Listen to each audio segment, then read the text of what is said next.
So if this is happening to your Chevy truck, when you pull this, it just goes in a circle. You can see in the middle of it, there is a screw head.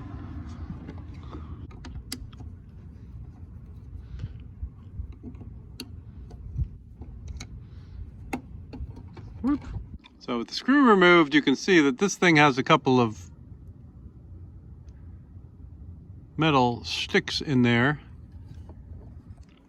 that go on the top and bottom of this, but they've broken and come off. So I'm going to need a new lever that has both of the sticks on it. I'm going to try screwing it down real tight and see if that works, but I don't think that's going to work.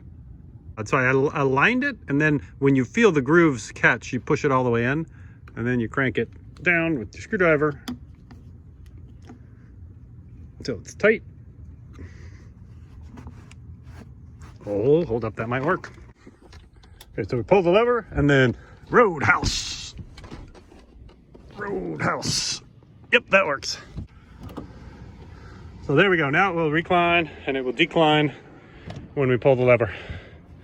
So I guess the first step would be make sure that it's in the grooves, make sure that it's tight.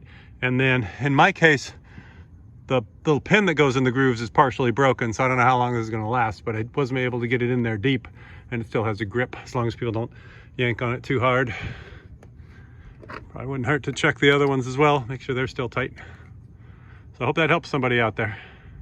Sorry for the poor cinematography.